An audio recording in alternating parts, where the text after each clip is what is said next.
¿Qué tal amigos? Bienvenidos a este conversatorio especial. Mi nombre es Ricardo Sánchez Silva, @Ricardo lo dice en las redes sociales. Así que muchas gracias por estar allí y acompañarnos a esta conversación especial. Hoy vamos a tener de invitadas a dos invitadas de lujo porque vamos a estar conversando precisamente del mes del orgullo LGBTQ. Y a propósito de eso nos acompaña Aleli y también la profesora Tamara Adrián, que amablemente han aceptado mi invitación para conversar un poco de igualdad, derechos humanos, hablar un poco de por qué se celebra este mes y para presentarlas a ambas, bueno, la profesora Tamara Adrián yo creo que no necesita presentación, pero Tamara Adrián, abogada, profesora universitaria, activista LGBT, la primera diputada trans de Venezuela y bueno, ya yo la he entrevistado, la primera vez que yo la entrevisté recuerdo que fue en Venezuela.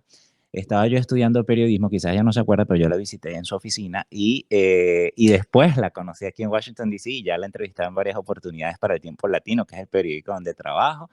Y Aleli Partida es pues directora de programas globales en Victory Institute, es abogada internacional con experiencia en el Sistema Interamericano de Derechos Humanos y ha colaborado con distintas organizaciones para luchar en contra de las violaciones de derechos humanos. Bienvenidas a las dos y gracias por estar aquí.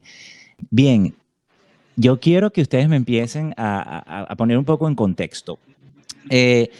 ¿Dónde se celebra el mes del orgullo LGBTQ+, y cuál es la razón detrás de esto? Porque quizás algunas personas no entienden por qué un mes de celebración para estas minorías. A ver, profe, si quiere comenzar usted.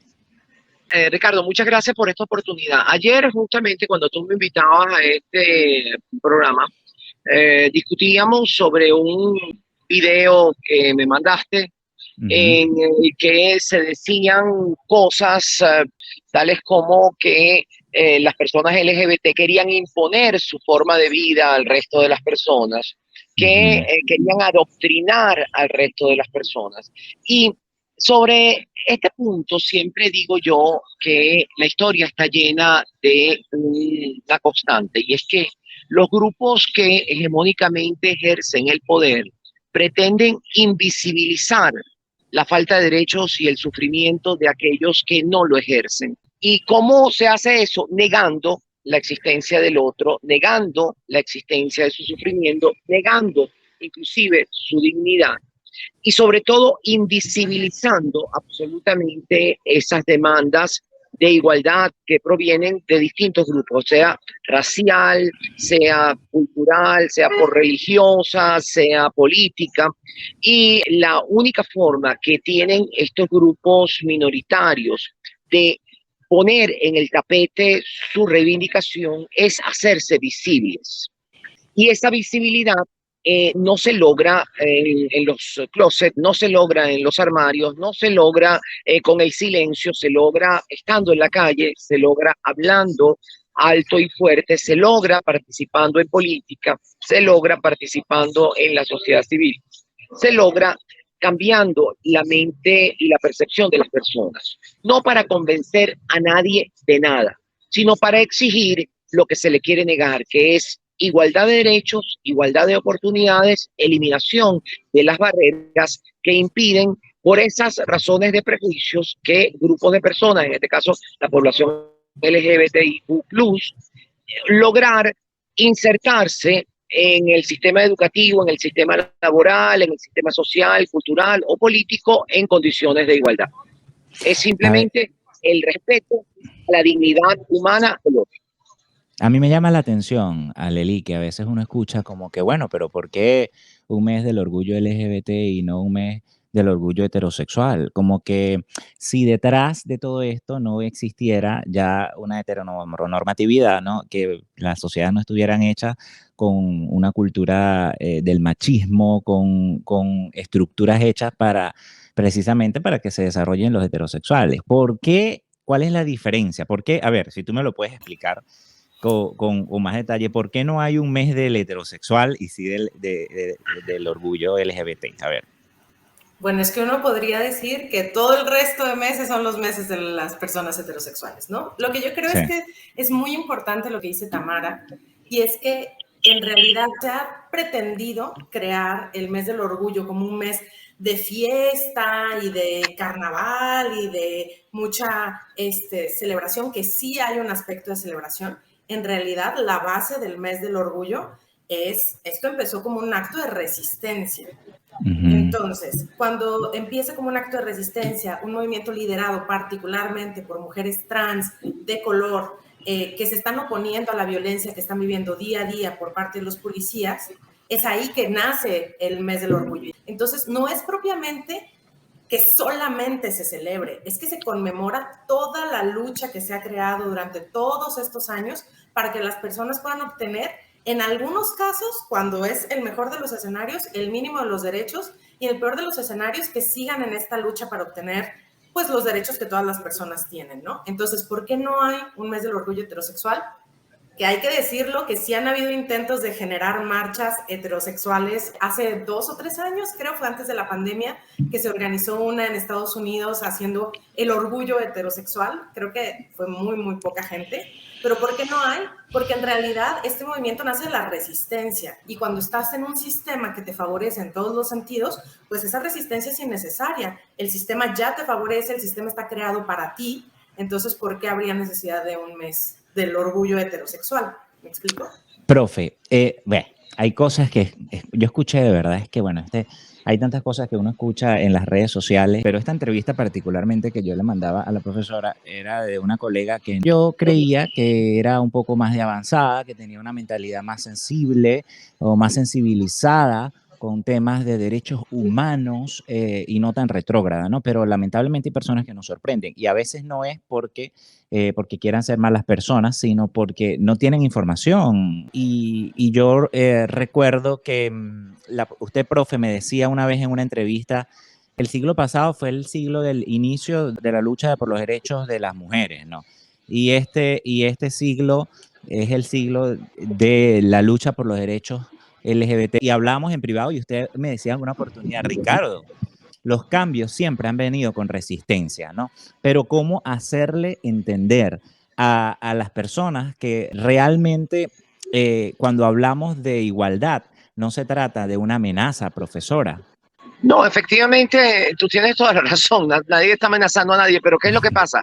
Decía antes, esas personas que ejercen el poder de manera hegemónica, que en ciertos contextos son personas heterosexuales, hombres, blancos y género, que ejercen el poder. En otras culturas son hombres que tienen determinado privilegio por alguna razón, tratan de negar, uno, a las mujeres, dos, a todo el resto de las minorías. Y cuando en algún momento hay gente que dice, por ejemplo, mira, yo no tengo nada en contra de la población LGBT, pero que lo hagan dentro de sus casas, que no se manifiesten, que no se vean.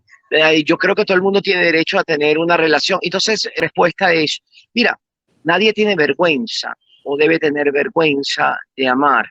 Si tú tienes esa vergüenza, por algo debe ser ese ocultamiento que se quiere hacer en líneas generales de la sexualidad, pero no para las personas heterosexuales. Las personas heterosexuales en el siglo XXI y en el siglo XX se ven en las plazas, en los restaurantes, se besan, inclusive en ciertas circunstancias van mucho más allá de un beso en el espacio público, y lo que se quiere negar a las personas LGBTIQ+ es el uso igualitario del espacio público. Por eso, la visibilidad es necesaria, por eso el mes del orgullo significa no que tú estás orgulloso de ser una persona LGBT, porque tampoco estarías orgulloso de ser una persona heterosexual, es simplemente orgullo de ya no estar en el closet, orgullo de ya no sentir vergüenza, que es lo que se quiere hacernos sentir a través de la educación. Hablando de educación, porque es que esto es otro tema sensible, y en esa entrevista también hablaban de que, bueno, ellos pueden ser lo que quieran ser, pero a los niños no los toquen. A los niños no los toquen, decían, ¿no? Yo quiero que las dos me opinen sobre eso, pero tú, Lili, a los niños no se les toca, a los niños como que si estuvieran hablando de que hablar de derechos e igualdad es un adoctrinamiento, porque lo exponen de esa forma, y yo me asombro increíblemente, y como que si hablar de derechos e igualdad tuviera que ver con hablarles a los niños de cómo usar una R-15 para matar a un grupo de niños en una escuela, por ejemplo, que sabemos que eso es una epidemia de tiroteos masivos que hay en los Estados Unidos, que eso sí es terrible aquí. Y los políticos poca voluntad han tenido. ¿Qué opinas tú de esto, Aleli? La niñez está bombardeada todo el tiempo con información romántica y quizás más allá de cuestiones heterosexuales. Es decir, ahora que hay un esfuerzo, digamos, más intencional en aportar otras visiones, que ya hay más series en Netflix sobre parejas que son LGBT, que ya hay más diversidad, la gente se para de pestañas y dice que cómo es posible, pero es que esta información desde el punto de vista heterosexual ha existido desde siempre. Tú ves una película que aunque esté hecha para niñas, niños y niñas de súper poca edad, ya tiene besos heterosexuales, ya tiene relaciones y romanticismo heterosexual. Entonces, a mí pero me eso sí es como, permitido, pues, claro, eso es lo bueno.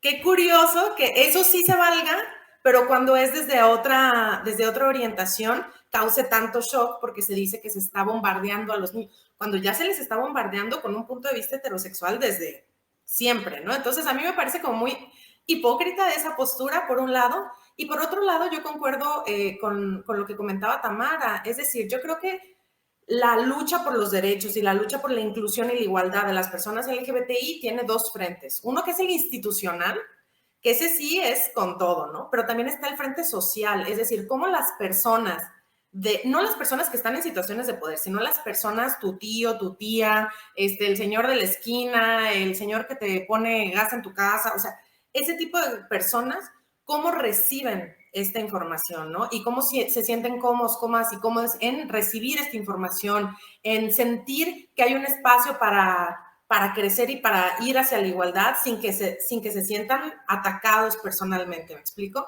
Entonces yo creo que esto es parte también de ese miedo de sentir que es un ataque, que se les está quitando espacio, cuando en realidad es algo que ya ha existido siempre y que a lo mejor sí sería parte de una conversación, ¿no? Que tanto se debe de hablar de temas heterosexuales también con los niños. ¿Cómo abordar este tema, profe, de los niños y hacerle entender a los padres que la orientación sexual y la identidad de género no definen un perfil de un criminal? Porque pareciera que el temor es como que, wow, no, si mi hijo ve en Disney, ve en Netflix que están ideologizándolo, se va a convertir en un criminal, porque simplemente está viendo, bueno, diversidad. Mira, lo primero que hay que decir es, no se pega, no se contagia, no se hereda, no se imita. Ni la heterosexualidad, ni la homosexualidad, ni la transexualidad. De quienes tanto no se hereda, de quienes somos hijos e hijas, las personas LGBTI, de padres que han sido aparentemente heterosexuales y que nos han criado junto con hermanos que son heterosexuales o son cisgénero, y entonces si eso se pegara, no existiría la homosexualidad. Tampoco al contrario, los hijos e hijas de parejas del mismo sexo son heterosexuales en el mismo porcentaje que son los hijos e hijas de parejas heterosexuales. Pero hay un problema de fondo peor. Históricamente del sexo no se habla, de la sexualidad no se habla, es un tabú. Y cuando tú escuchas es que no van a adoctrinar a mis hijos o yo quiero darle la información a mi hijo y que el colegio no le dé información sobre derechos sexuales y reproductivos, no estás protegiendo. ¿Por qué? De ese grupo de personas que dice que va a hablar de sexualidad con sus hijos fuera del colegio, solo 2 de cada 100 padres o madres han hablado de sexualidad con sus hijos y solo una de esas personas ha recibido información real.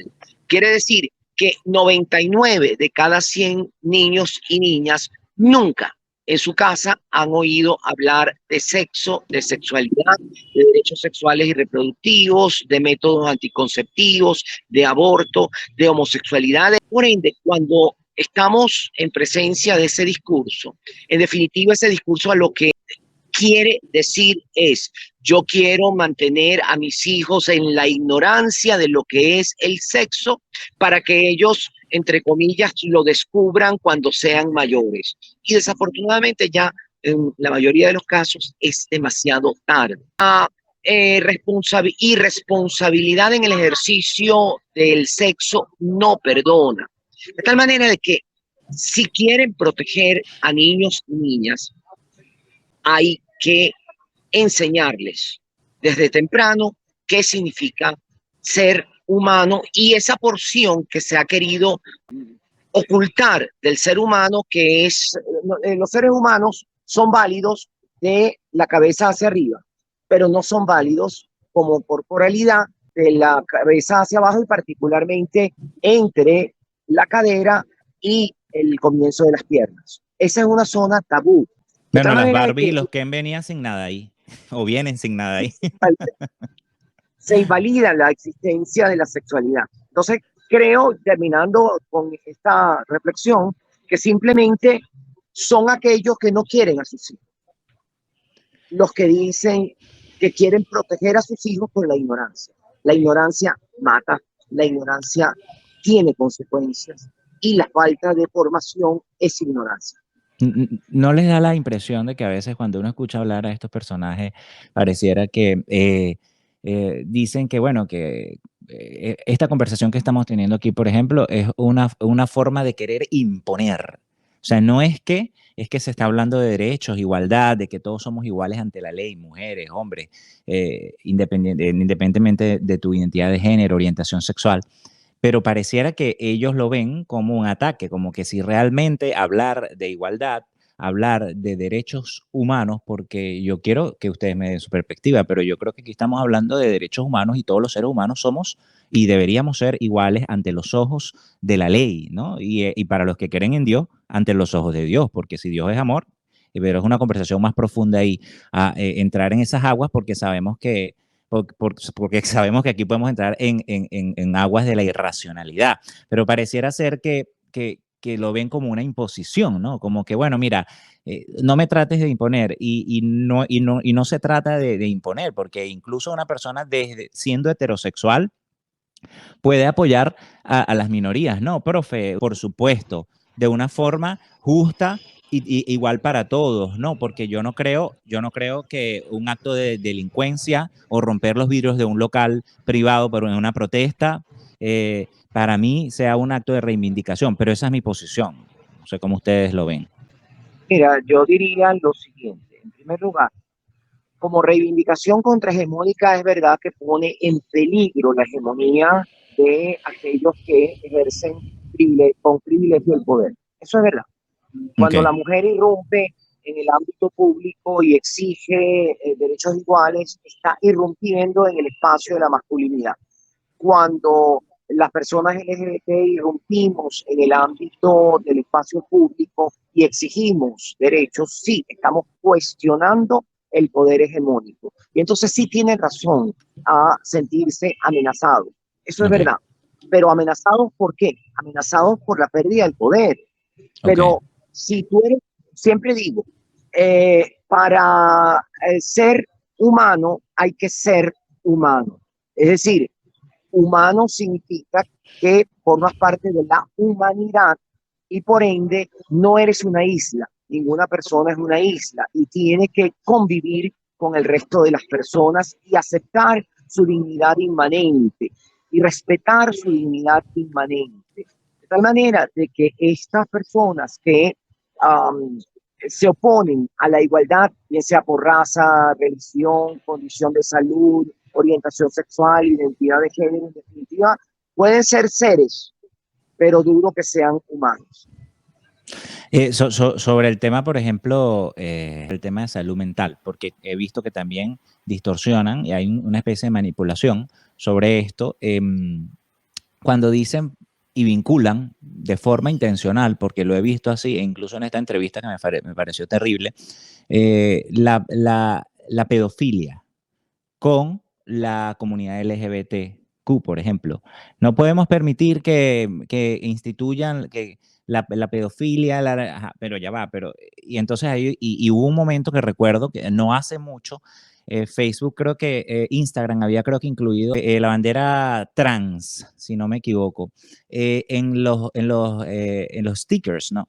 Y empezó una campaña de que esa era la bandera de los pedófilos, entonces toda una campaña, ¿no? O sea, y Aleli, yo quiero que tú me hables un poco de la diferencia entre personas que realmente pueden tener una patología porque para abusar de un niño, tú no necesitas ser gay, bisexual, transexual o hetero, eso no distingue entre tu orientación o identidad sexual. ¿Cuál es tu opinión sobre esto, Aleli? Pues yo creo que no, o sea, no hay conexión alguna, entonces me cuesta mucho trabajo responder como a esa... Yo creo que tiene que ver con lo que mencionaba Tamara hace un momento sobre la ignorancia, ¿no? Hay grandes campañas de desprestigio de no solamente las personas LGBTI, sino los movimientos feministas, las personas que buscan igualdad racial, etcétera. Hay grandes campañas de desprestigio que están basadas pues en la ignorancia y están basadas en la desinformación y hay mucho bombardeo de desinformación por todos lados, ¿no? Entonces, esto ya ha sido discutido millones de veces por organizaciones internacionales, esto ya o sea, ser LGBT, ser una persona trans, la OMS ya se ha pronunciado tarde, pero se ha pronunciado sobre que estos no son patologías, y yo creo que seguir en ese discurso y en esa conversación, realmente, o sea, no hay nada más que decir que lo que ya se dijo de manera oficial, extraoficial, y esto va a ser un trabajo también de muchos años de combatir esta desinformación, de combatir la ignorancia, de presentar cada vez mejor información, hacerla más accesible también. A veces la información está un poco demasiado académica o solamente en ciertos nichos y demás.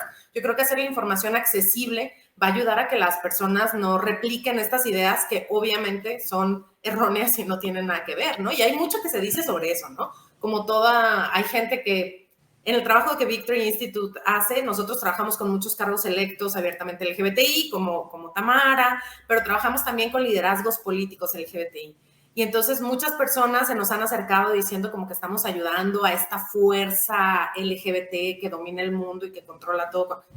Y me dice, wow, o sea, ¿cómo puedes tú pensar que personas que están tan cuesta arriba en su participación, en su intervención, en la lucha de sus derechos, cómo tú puedes pensar que están jalando los hilos invisibles del poder? O sea, sí, hay mucha desinformación. Y entran teorías de la conspiración para tirar para el techo, porque tú me estás diciendo, sí, es verdad, se ha reconocido que no es, ser parte de la comunidad LGBT no es un trastorno mental, ya ha sido reconocido por organizaciones y todo, pero aparentemente hay gente que todavía quiere manipular sobre esto y eso es inaceptable porque, bueno, es terrible, ¿no? Lo digo porque cualquiera manda una cadena de WhatsApp con un extracto de una persona diciendo esto y entonces, bueno, sí, ahora va a incorporar la sigla de P de pedofílico en la comunidad LGBT, que no tiene ni pies ni cabeza. Profe. Déjame intervenir ahí porque ese es un tema bien importante desde el punto de vista político y desde el punto de vista legal.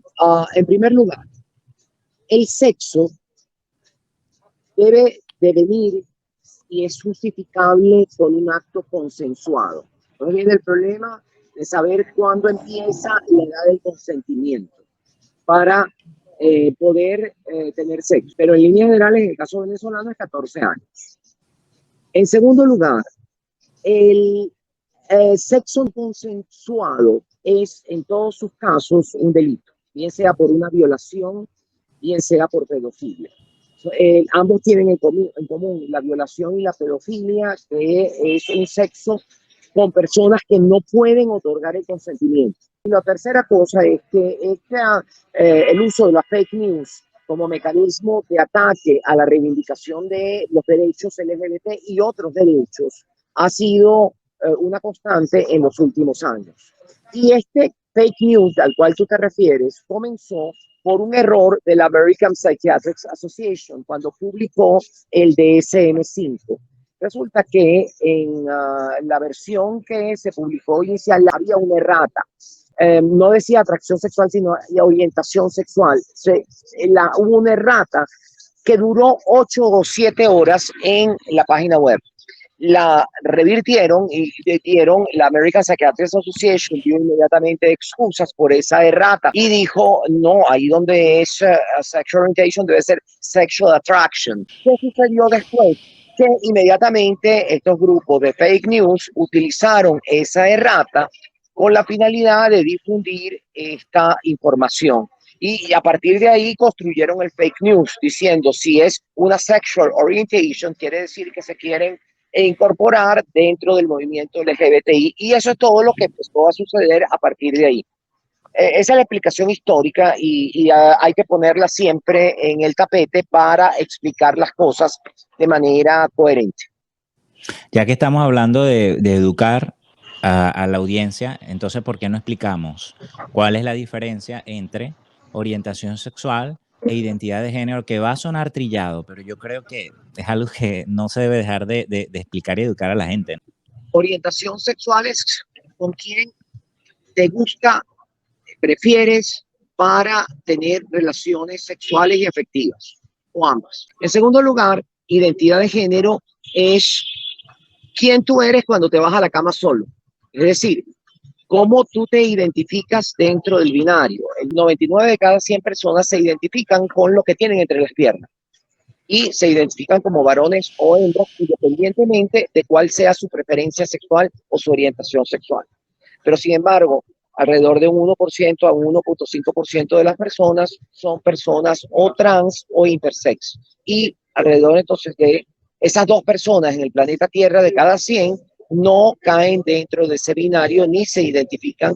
Y con nuestra sola existencia, entonces, ¿por qué somos un riesgo? Sí, somos un riesgo para el patriarcado, porque el patriarcado se establece sobre la división dicotómica macho-hembra, y es la que tú oyes, no es que Dios creó hombre y mujer, no, Dios creó hombre y mujer y también creó personas intersex y también creó personas trans y también creó otras personas y además no creó solamente personas heterosexuales, creó personas gay, lesbianas y bisexuales.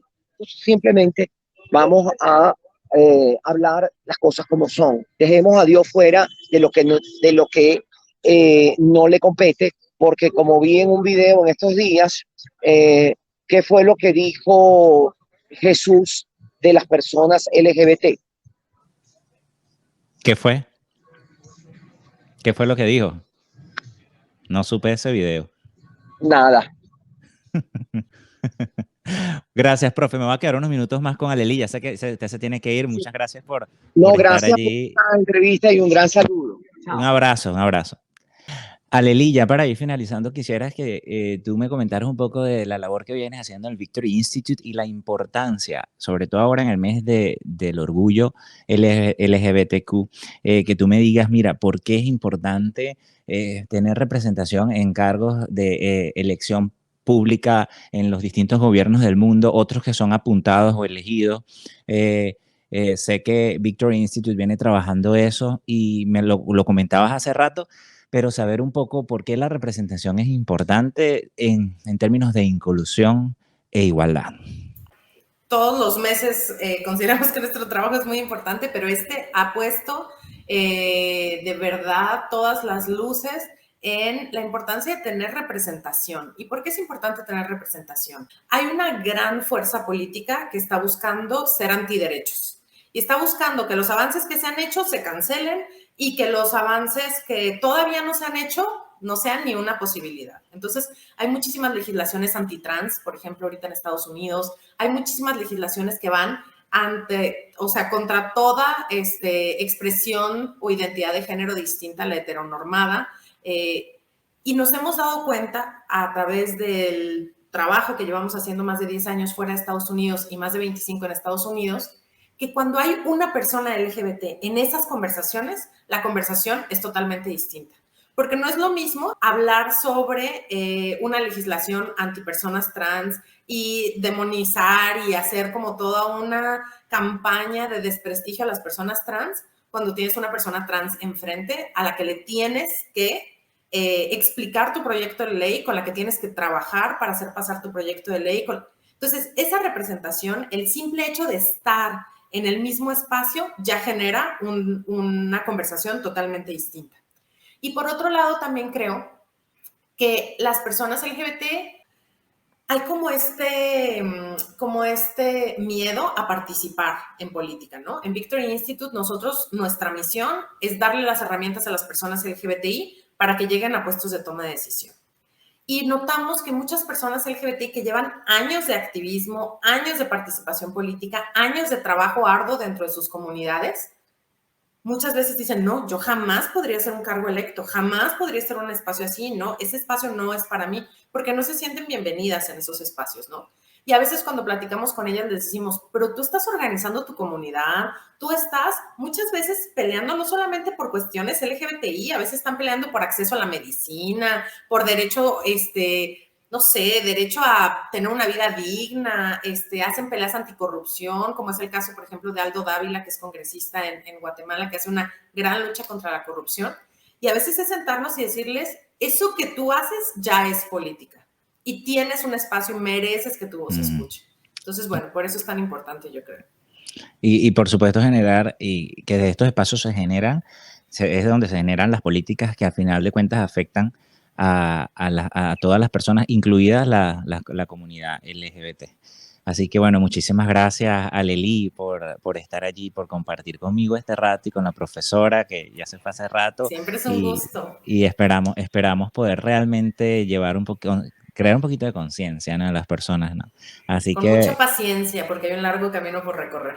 Pero muchísimas gracias, Ricardo, por la invitación. Estamos en contacto. Gracias, Lely.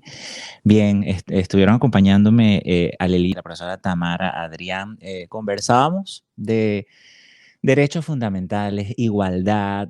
Yo creo que, en resumidas cuentas, lo importante, independientemente de que usted sea parte de la comunidad LGBT, sea lesbiana, sea gay, sea bisexual, sea transgénero, sea una persona heterosexual, independientemente de su identidad de género o su orientación sexual, si eres mujer, si eres hombre, de tu color de piel, de nuestras diferencias, lo importante aquí es respetarnos, respetar el punto de vista de la otra persona, siempre y cuando no haga un daño a ti o a otras personas, porque en resumidas cuentas, creo que todo se trata de empatía. Quizás el mundo está como está por falta de empatía. Quizás el mundo está como está en cuanto a guerras, en cuanto a desastres, bueno, temas sociales tan álgidos como los que hemos hablado, incluso tocado con el tema de los tiroteos, que ya es un tema aparte para conversar a detalle, por falta de empatía de los políticos, por falta de empatía de personas que piensan distintos hacia otras personas que no deberían ser sus enemigos. Pensar diferente, señores, no los convierte en un enemigo de guerra. Pensar diferente nos convierte en individuos, que es lo que somos, partes de una sociedad. Pensamos distinto, pero nos integramos por el bien común. Al final de cuentas, hay que hacer el bien y no mirar a quién, como decía Miguel Ángel Landa en un famoso programa de televisión en Venezuela. Muchísimas gracias por estar allí, por permitirnos llegar a ustedes. Les pedimos que si a ustedes les gustaron estos minutos de conversación, pues denle like, compartan, comenten. Si están viendo esto desde YouTube, suscríbanse. Si lo están viendo desde Twitter, Facebook e Instagram, me pueden seguir a través de @Ricardo lo dice. Por acá les habló Ricardo Sánchez Silva, periodista venezolano radicado en Washington, D.C. y será hasta una próxima oportunidad. Un abrazo, se les quiere.